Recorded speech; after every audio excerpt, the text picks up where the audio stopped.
a puzzle platformer? A puzzle platformer. Okay. I don't. No, it's not that. A platformer with puzzles?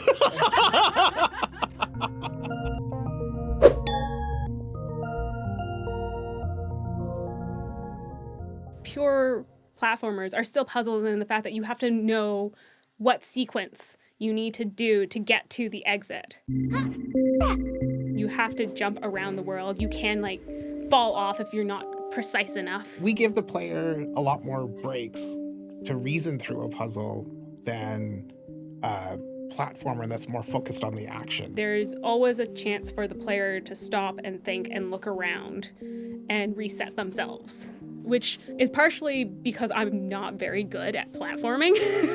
So when I was creating the puzzles, they had to be things that I could actually solve. We started quite heavily on the platforming side. So there was a lot of precision jumping, a lot of mechanics tied to how good were you with the controller. We watched people play it at PAX. We would take the game to indie meetups, and we knew the puzzles were done when people would play it, and we were satisfied with how they solved it. The visuals would draw people in, and how the visuals kind of set the expectation for what the game experience would be when we were biased more so towards the platforming, it would frustrate some people. I never want them to feel frustrated. I want them to feel good about solving puzzles. I want them to have that aha moment.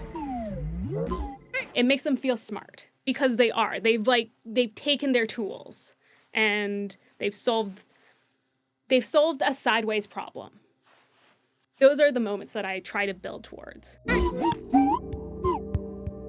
One thing that we had was a rule was you shouldn't have to kill yourself to recover a puzzle. If you make a mistake, you shouldn't have to jump off the ledge or restart a checkpoint. There couldn't be red herrings, or I tried to make it so that there wasn't something that was going to be a gotcha. So we made the decisions in the platforming mechanics in support of the puzzle solving and kind of not the other way around. So for instance, our double jump will always double jump you to the same height, regardless of when you do it. So you don't have to do it right at the apex of your jump. You can do it anywhere and you will jump to the same height. And then we would see people play with that. Lumote would do what they expected. So they didn't have to sit there at a wall and keep trying to get the double jump timing right.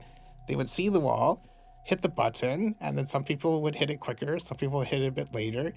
But then Lumote would get to the top. And everyone felt satisfied with that. And this is partially why I'm not a super fan of platformers, because I feel like when I'm not fast enough, I'm punished for my lack of reaction time, as opposed to my ability to reason through something where I know exactly what I need to do.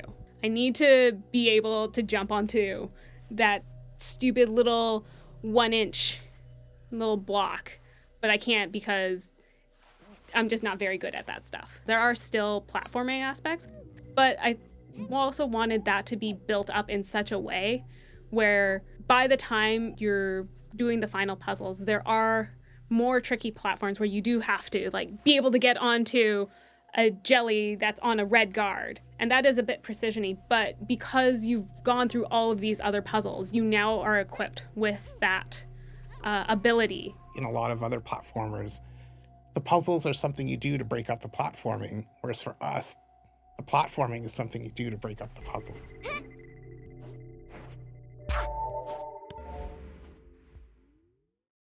I don't know if people have seen the video, but crows can actually solve 7-step puzzles. Making a puzzle for a human is similar, where it is.